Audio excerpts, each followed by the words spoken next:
l'avancée des acrobaties comportementales et la justification des urgences contemporaines.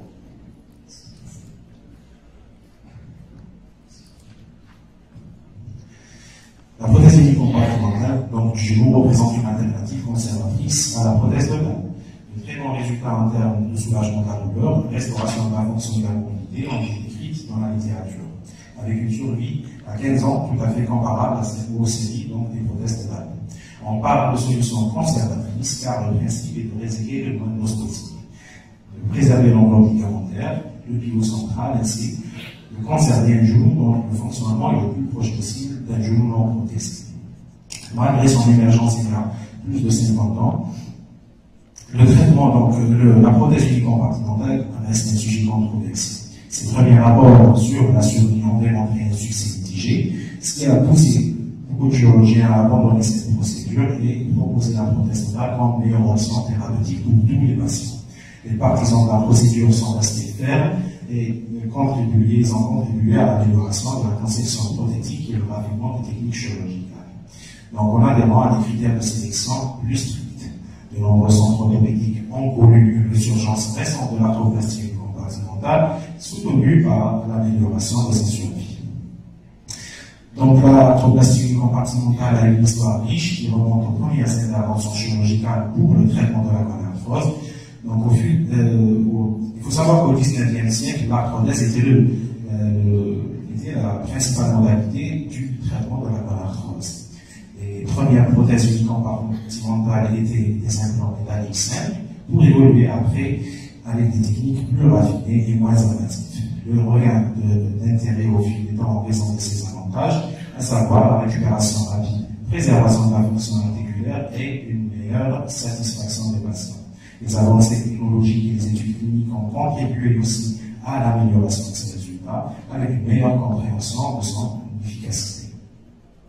Historiquement, en 1954, McIntosh et Hunter ont réalisé la première arthroplastie compartimentale interpositionnelle, suivie par les travaux de Mackelder utilisant une prothèse en carotidien dans les années 60. Au début des années 70, donc la prothèse de traîneau métallique polycentrique de Buchholz, qui l'ont surnommé la prothèse à Saint-Georges, a fait son apparition. Dans les années 80, Goodfellow et Connor ont fait la conception de la prothèse d'Oxford et qui a ouvert une nouvelle ère dans le domaine de l'arthroplastie compartimentale et ont annoncé la plus grande avancée dans le domaine de cette prothèse. L'utilisation des nouvelles technologies, à savoir la navigation robotique et les prothèses sur mesure, ont permis aussi la résurgence de sa popularité. Dans notre pays, la prothèse unicompartimentale est de réalisation très timide. C'est grâce au défunt de feu du professeur Rami que la première prothèse était posée en 1984 à l'hôpital militaire de Babylone ex-Mayo, en collaboration avec Philippe Cartier, suivi par la série du professeur Barbarie, ainsi que les séries récentes dont nous avons réalisé. Le concept de la prothèse unicompartimentale, donc elle vient remplacer la faible substance cartilagineuse tibiale créée par l'arthrose. Elle corrige la déformation intra-articulaire liée à l'usure, alors que la déformation extra-articulaire constitutionnelle sera identique. L'objectif est donc de redonner au genou un axe fémoro-tibial mécanique proche de 180 degrés, tout en gardant une hypocorrection de 2 à 5 degrés. La BBC est indiquée si la déviation axiale ne dépasse pas les 15 degrés en varus ou 5 degrés de valgus. L'objectif de la procédure est d'obtenir une sous-correction avec un angle final inférieur à 5 degrés. La correction d'un défaut d'alignement supérieur à 15 degrés est très difficile, sans aucun relâchement des tissus. C'est pourquoi la BBC est conseillée dans de telles déformations. Elle est mieux indiquée contre varus et épiphysaire ne dépasse pas les 5 degrés. La déformation peut être facilement corrigée par une procédure. Elle peut être indiquée au-delà de 6 degrés, mais elle doit être associée à une ostéotomie au préalable. La déformation en valgus est souvent liée à une hypoplasie continuelle latérale, donc une bulle peut être indiquée et il faut faire très attention à corriger la déformation du fémur et non du tibia. Pour garantir une longévité de l'implant, donc il faut reproduire l'alignement du genou natif, c'est-à-dire kinématique, tout en acceptant une hypocorrection de 2 à 5 degrés. Pour cela, nous soulignons le rôle de la navigation robotique dans l'alignement des prothèses unicompartimentales, car l'hypocorrection conduit à des fractures des plateaux, usure précoce et des descendements. L'hypercorrection conduit à des douleurs du côté opposé ou bien la progression de l'arthrose aux autres compartiments. Les indications idéales pour la prothèse unicompartimentale ont été décrites grâce aux travaux de Cousin Scott en 1989, à savoir un âge supérieur à 60 ans, un poids intérieur à 80 kg, une atteinte monocompartimentale, l'intégrité du pivot central, secteur de mobilité satisfaisant et une déviation en l'ouest qui ne dépasse pas les 2 degrés. Pour cela, la littérature récente juge que ces indications sont trop restrictives, surtout par rapport à l'augmentation de l'incidence de l'arthrose chez les patients très jeunes.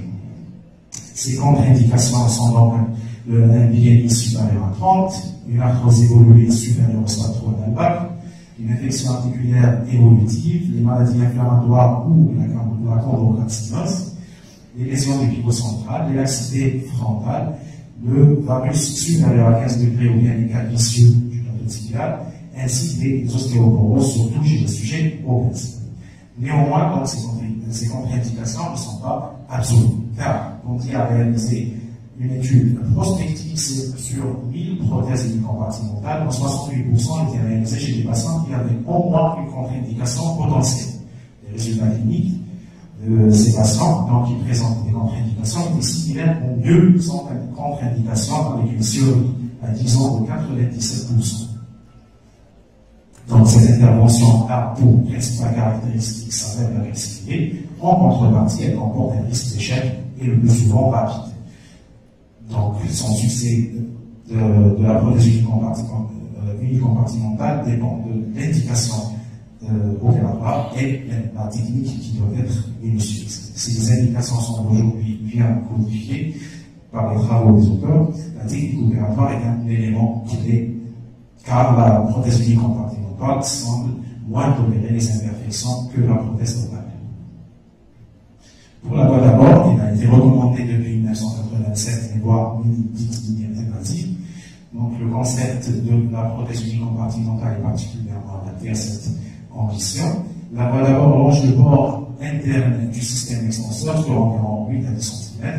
L'objectif est de pouvoir récliner latéralement la roture en exposant convenablement le condyle et le plateau médial. Après l'exploration du ligament croisé et du compartiment opposé, l'ablation des ménisques et des ostéophytes, on procède à la mise en place du lit-coupe avec sa visée extra-médulaire, en s'alignant sur le plan frontal parallèlement à l'interligne articulaire. Le but est d'éviter autant que possible la position sur les carrés d'un pas incondilien par rapport à la surface du plateau tibial. Le deuxième objectif est de reproduire la pente naturelle du patient. Le non-respect de cette pente, donc, ou l'annulation de la pente tibiale, risque d'entraîner donc une hyperpression postérieure, surtout tendinée. Donc le genou est alors placé en valgus de manière à réduire la déformation. Le lit-coupe tibial est alors abaissé de 13 mm, 3 mm pour l'épaisseur du condyle prothétique, 9 mm qui correspondent à l'épaisseur du plateau et le polytinème, et 1 mm de sécurité. Moins nous exerçons le valgus, plus le coupons sur le tibia. Donc la coupe est réalisée sur un genou en flexion de 90 degrés. Le trait de coupe sagittal est orienté vers le centre de la hanche. Il passe au bord médial du ligament croisé antérieur et longe la face axiale du condyle interne. Donc après avoir réalisé la coupe, on vérifie la face intérieure du plateau interne et externe, permet d'évaluer de façon fiable et précise la taille de la pièce d'essai spinal. Avant de procéder à l'ablation des broches, on prend soin de vérifier la coupe tibiale et au besoin de la parfaire. Elle doit être parfaitement plane. Le fondement d'essai permet donc de vérifier la stabilité primaire. On ne doit observer aucun soulèvement de ce dernier lors de la flexion ou l'extension. Ensuite, on passe à la coupe fémorale. Le positionnement de l'implant fémoral et de l'implant tibial est intimement lié. L'orientation de cette coupe est en fonction de la position du fronton tibial. Le genou en extension Donc, on assemble le guide d'alignement avec la tige d'alignement extraviculaire afin de vérifier le varus valgus et la flexion extension. La fente de coupe va ainsi être valable aussi, de sorte que la coupe soit parfaitement parallèle au plan du plateau. Le genou est porté après en flexion. Le gabarit coupe postérieur du chanfrein sont positionnés sur la coupe fémorale distale. On place la pince bouge au niveau de la pointe du guide de finition fémorale afin de créer la limite de notre coupe proximale. Cette marque indiquera la limite du chanfrein antérieur. On réserve alors l'os fémoral à l'aide d'une lame de scie dans l'ordre suivant: la coupe postérieure, ensuite l'antérieure et enfin le chanfrein postérieur. Ensuite, on passe, on perce les trous des plots d'ancrage antérieur et postérieur. La mise en place de la prothèse d'essai a pour objectif d'évaluer l'équilibre du tissé, l'amplitude articulaire ainsi que la position relative des implants en flexion et extension. On insère le gabarit tibial et fémoral d'essai de dimension notice. Les pièces doivent être parfaitement stables, sans aucun serrage excessif. Le deuxième pont tibial permet de préparer le tibia pour les rainures et le plot situé à la face intérieure du plateau. La mise en place des implants définitifs, on procède dans l'ordre suivant. Après avoir bien préparé les surfaces osseuses avant la cimentation, on met en place le plateau tibial, ensuite le composant fémoral et enfin l'insert tibial. Avant de fermer, on vérifie que l'excitement a été retiré, s'assurer de la stabilité de la prothèse en flexion extension et aussi d'avoir laissé en moins une laxité de sécurité de 1 à 2 mm. De suite post-opératoire, la radiographie de contrôle est obligatoire. Donc, l'appui et la mobilisation passive sur kinétèque, donc le long de l'intervention, la chirurgie, l'ablation du rebond continu, on n'avait plus, la sortie se fait entre J3 et J5, la flexion progressive est autorisée de 0 à 120 degrés jusqu'au 45e jour et au-delà si possible, et une anticoagulation de 21 jours. La popularité de la PUC a augmenté grâce à ces excellents résultats. Donc, grâce à ces excellents résultats fonctionnels et la survie à long terme, rapportés dans plusieurs études qui avoisinent les 94% à 10 ans. Les résultats garantis par des implants optimisés, des ancillaires de haute performance et l'amélioration des moyens de fixation et une meilleure qualité de densité du cognitif. Les causes d'échec des prothèses compartimentales sont nombreuses et le plus souvent d'origine mécanique. Donc, en ordre de fréquence, on a les décellements esthétiques, la dégradation des autres compartiments et l'usure du polyéthylène. Par contre, les échecs précoces sont nominés par les décellements esthétiques et l'utilisation du polyéthylène pour les prothèses mobiles. Entre 5 et 10 ans, les décellements sont rejoints par l'arthrose des autres compartiments et les fractures du polyéthylène. Et au-delà de 10 ans, les décellements dominent donc des complications des prothèses compartimentales. Donc, pour les reprises des prothèses compartimentales par des prothèses totales, techniquement, ce sont des pertes de substances osseuses qui sont fréquemment rencontrées. Quand cette perte est modérée ou capillaire, le complément se fait par une monogreffe ou par du ciment, ou bien l'utilisation de prothèses totales à câble métallique ou bien des kits de lampe quand cette perte de substance est très importante. On ne trouve pas réellement de difficultés techniques lors de l'exposition, car elle présente une faible rétraction du membre rotulien par rapport à la prothèse totale, par rapport à une reprise d'une prothèse totale. Les sujets qui restent controversés sont surtout la jeune. La plupart des études récentes ont montré que la prothèse compartimentale est une solution adaptée au traitement de l'arthrose chez les jeunes patients moins de 60 ans avec une espérance de vie élevée. Cette intervention offre aux patients une excellente qualité de vie. Plus de 90% des cas dans les différents cellules. L'usure du polyéthylène reste problématique. L'impact de l'obésité sur les résultats de la prothèse n'est pas encore clair. C'est alors réalisé récemment une méta-analyse récente, donc sur 13 000 patients, qui a conclu que l'IMC ne doit pas être considéré comme une contre-indication. Cependant, les patients obèses doivent être informés du risque accru d'échec et des résultats fonctionnels inférieurs aux patients non obèses. Dans notre série, donc, nous avons mis une dégradation des scores, donc avec l'augmentation du BN. La prothèse compartimentale après une ostéotomie antérieure n'affecte pas les résultats cliniques. Et les bons résultats fonctionnels fournissent des résultats comparables à ceux de PTG après ostéotomie ou bien de BUC primaire. Par contre, il faut faire très attention au fait d'ostéotomie qui est proche de l'intervenir articulaire ou bien la qualité des câbles interposés. Il s'agit d'un cas personnel d'une femme de 65 ans ayant subi une ostéotomie il y a 14 ans qui présente une arthrose fémoro-tibiale médiane sur genou avant restituée de ciblée, donc elle a bénéficié d'une prothèse unicompartimentale à plateau fixe cimenté. Les bons résultats des ostéotomies des années 80, associés au début difficile de la PUC, ont longtemps permis aux ostéotomies donc de s'imposer dans le traitement de la gonarthrose. Cette tendance s'est modifiée à la fin des années 90 et ils ont permis aux ostéoprothèses unicompartimentales donc de s'imposer par rapport aux ostéotomies. Par conséquent, certains auteurs les décrivent comme des options alternatives, tandis que d'autres nient tout chevauchement d'indication. Pour cela, nous avons réalisé une étude randomisée prospective comparative au double aveugle au niveau de notre service. Donc, en prenant, nous avons pris de manière donc nous avons pris des patients qui présentent des indications communes entre les deux techniques et nous avons mis en évidence de manière significative la supériorité des prothèses unicompartimentales au score fonctionnel, mais pas en termes de survie. Donc, par rapport aux ostéotomies, c'est une population donc, qui partage les mêmes indications et les mêmes caractéristiques démographiques. Les études récentes ont mis en évidence les avantages de l'arthroplastie unicompartimentale par rapport à la prothèse totale, notamment dans la réduction des pertes sanguines et les risques de transfusion, une meilleure restauration de la démarche et une durée de séjour plus courte, des meilleurs scores de douleur et de fonction et dans moins de la moitié des complications médicales majeures. Par contre, elle présente un taux de guérison 2 fois plus élevé que les prothèses totales. De nombreux auteurs considèrent que la mise en place d'une prothèse unicompartimentale nécessite un ligament croisé sain. Par contre, Cartier et Christensen prouvent que l'évolution dégénérative du LCA ne contractive pas une prothèse unicompartimentale. Toutefois, chez un jeune patient avec une instabilité majeure de son genou, l'indication d'une prothèse unicompartimentale accompagnée donc d'une ligamentoplastie est très intéressante.